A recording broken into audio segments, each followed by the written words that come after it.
فبأي آلاء ربكما تكذبان.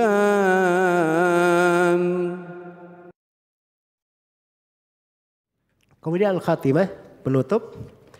Kata Ibnu Hajar rahimahullahu taala, khatimatun wa minal muhimmi, dari hal yang penting ya, ma'rifatu tabaqatir ruwah wa mawalidihim wa wafayatihim wa fiyatihim wa buldanihim wa ahwalihim ta'dilan wa tajrihan wa jahala. Ini mengenal tabaqat. Mengenal tabaqat ar-ruwah. Apa itu tabaqah? Ini istilah ya. Harus antum paham istilah ahli hadits. Kalau disebut tabaqah, simpulan satu tabaqat, artinya mereka itu bersyirikat di dalam umur dan perjumpaan dengan guru, masyayikh. Itu disebut satu tabaqat. Jadi kita harus tahu tabaqat ruwat. Iya. Jelas ya? Baik. Jadi misalnya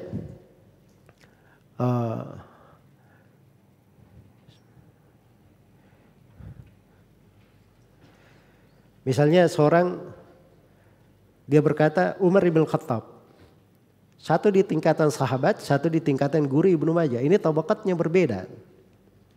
Tabaqatnya apa? Berbeda. Ya, sama dengan Muhammad bin Muslim. Kalau dia meriwayatkan dari Jabir itu tingkatan tabi'in. Tabi'in pertengahan ke atas. Kalau Muhammad bin Muslim di bawah itu Az-Zuhri. Itu Az-Zuhri, itu tabaqat namanya. Jadi dengan mengerti tabaqat kita bisa membedakan rawi itu di mana tingkatannya. Baik. Itu pentingnya mengenal tabaqat. Kemudian setelah itu kata beliau wa mawalidihim, dan mengenal kelahiran mereka. Jadi itu lahirnya juga penting ya. Ini simpulan lahir tahun berapa, meninggal tahun berapa. Wa fiyatihim, demikian pula wafatnya. Ya. Wa buldanihim, demikian pula negerinya. Ini biasanya sudah ada di buku-buku rawi. Buku-buku rawi, tapi ada buku-buku khusus menjelaskan tentang wafatnya para rawi. Ada buku khusus dia menjelaskan tentang tabaqat rawi-rawi itu. Tentang tabaqatnya, tingkatannya. Ada rawi khusus menjelaskan tentang negeri-negeri rawi. Biasanya dia isyaratkan dari negeri ini ahli hadits terkenalnya si fulan. Begitu. Baik. Jadi ini mengenal tabaqat para rawi. Berikutnya yang kedua mengenal keadaan para rawi menurut al-jarh wa ta'dil. Kata beliau wa ahwalihim ta'dilan wa tajrihan wa jahala. Dan dari hal yang penting juga mengenal tentang keadaan mereka secara ta'dil, tajrih dan adalah. Iya, itu ada di buku-buku para rawi juga. Kemudian wa maratibil jarh wa ta'dil. Kemudian di sini diterangkan beberapa tingkatan jarh wa ta'dil. Maratibnya. Jadi rawi itu ada dua jenis, ada yang majruh, ada yang apa? Mu'addal. Iya. Ada rawi yang terjarah dan ada rawi yang apa? Rawi yang mu'addal. Tingkatan jarh wa ta'dil ini beraneka ragam para ulama di dalamnya. Iya. Kalau Ibnu Abi Hatim beliau membagi dua, ada jarah, tingkatan jarah, ada tingkatan ta'dil. Tingkatan ta'dilnya beliau bagi menjadi 4. Tingkatan jarahnya dibagi menjadi 4. Dan ini yang diikuti oleh Ibnu Salah An-Nawawi, Ibnu Katsir. Ya. Kemudian setelah itu datang Imam Adz-Dzahabi Al-Iraqi, beliau jadikan menjadi 5 tingkatan. Lalu datang Al-Hafidz Ibnu Hajar rahimahullah di Taqribut Tahdhib, beliau menjadikannya menjadi 6 tingkatan. Menjadikannya 6 tingkatan. Iya. Baik, di sini Ibnu Hajar mengisyaratkan sebagiannya ya, saya baca sebagiannya. Jadi ini kalau kita mau baca lebih lanjut pembahasan ini ada buku khususnya ya. Ya, ada buku khususnya tentang al-jarh wa ta'dil. Ya, nanti insyaallah taala kita akan kaji itu pada tempatnya. Sebab ini kita di tingkat menjelaskan mustalah saja di sini. Kata beliau maratibil jarh, tingkatan jarh, wa aswa'uha, paling tingginya, paling parahnya, maksudnya paling parahnya. Iya. Al-wasfu bi af'al, dengan mensifatkan af'al. Af'al itu yang paling. Misalnya akdzabin nas, si fulan ini manusia yang paling dusta. Au dajjal, si fulan ini dajjal. Atau wadhab, orang ini suka memalsukan hadits. Atau kadzab, orang ini orang yang sering berdusta. Itu tingkatan paling parahnya. Yang paling ringannya, ya, yang paling ringannya kata beliau washaluha layyinun au sayyul hifdz au fihi adna maqal. Ini yang paling ringannya. Dikatakan fulan layyin, fulan sayyul hifdz, fulan fihi maqal. Dibilang fihi maqal. Atau dikatakan fihi adna maqal. Iya. Itu disebut paling ashalnya. Paling apa namanya? Gampangnya. Iya. Baik.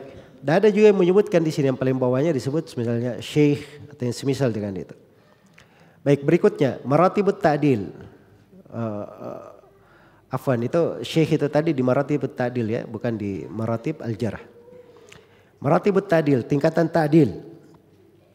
Ya di sini Ibnu Hajar kasih yang paling tingginya. Warfa'uha al-wasfu bi af'al, kautsakin nas. Ini manusia yang paling thiqah. Atau misalnya dikatakan amirul mu'minin fil hadits. Nah, itu yang paling tinggi itu ya, sebab ini amirnya ini. Tsumma ta'akkada bi sifat au sifataini, ka thiqatun thiqah au thiqatun hafidh. Misalnya fulan thiqatun hafidhun thabtun. Nah, itu tiga sifat. Nah, itu tinggi itu. Jelas ya?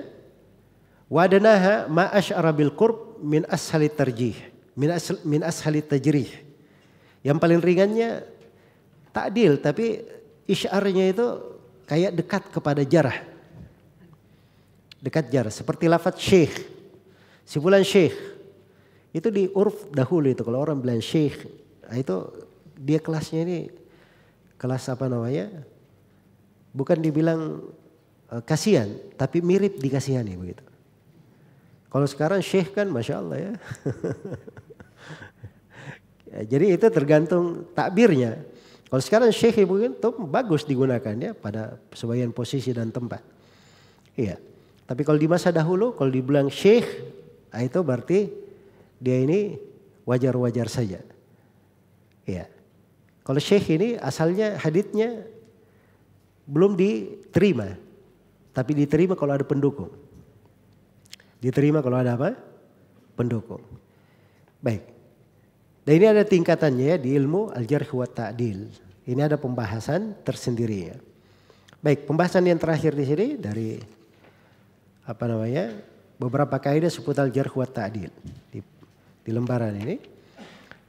Dikatakan wa tuqbalu tazkiyatu min arifin bi asbabiha. Walau min wahidin alal asah.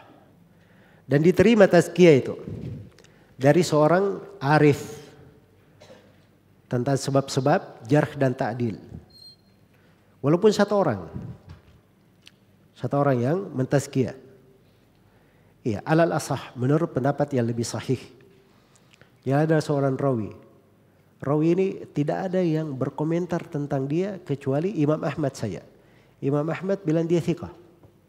Diterima atau tidak? Diterima. Jelas ya? Baik. Karena itu ada rawi seperti Abul Ambasa. Antum bisa cari di takrib. Itu Al-Hafidz Ibnu Hajar bilang makbul. Ibarat Ibnu Hajar itu makbul artinya layyinul hadits. Kecuali kalau ada mutaba'ahnya. Tapi ternyata Abul Ambasa ini. Itu ada biografinya di tarikh Yahya Ibnu Ma'in. Dan Yahya Ibnu Ma'in bilang dia thiqah. Bilang dia apa? Thiqah. Kalau begitu dia diterima ucapan Ibnu Ma'in. Jadi itu dari hal yang luput ya terhadap Ibnu Hajar rahimahullah di takrib.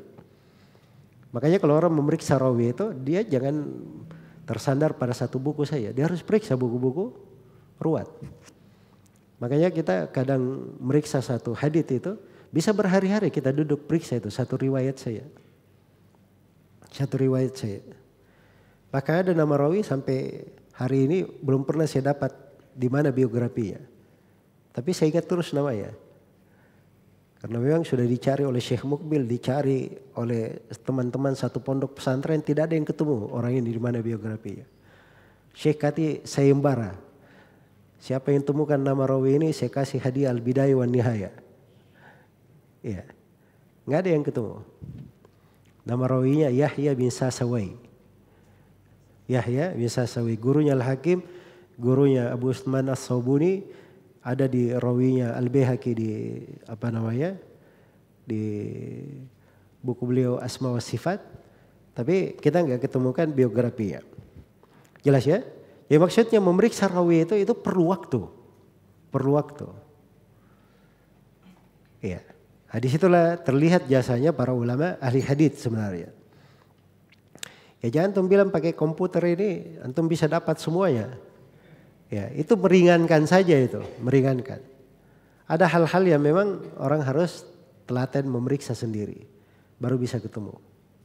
Baik, berikutnya wal jarhu muqaddamun ala ta'dili in sadara mubayyanan min arifin bi asbabihi. Itu tadi kalau ta'dil ya, ada yang mentadil satu orang diterima. Jelas ya? Kalau jarah, ada jarah ada yang mentadil, yang mana yang didahulukan? Dijahulukan jarah. Kalau jarahnya mubayyan. Misalnya fulan berkata thiqah. Yang satunya berkata dhaif. Yang mana yang diterima? Thiqah atau dhaif? Dhaifnya ini tidak jelas. Dhaifnya karena apa? Nah, biasanya kalau begini Ibnu Hajar itu ambil tengahnya. Misalnya dibilang hasanul hadits atau thiqah, yahim, rubbama wahim. Itu bahasa-bahasanya Ibnu Hajar biasanya untuk rawi-rawi yang seperti ini. Jelas ya? Tapi kalau dia terangkan fulanun sayyul hifdz, itu mubayyan, hafalannya jelek dia bilang. Jadi yang menthiqahkan kita katakan oh itu mungkin dari sudut agama dia. Mungkin dia bagus, sholat, solih.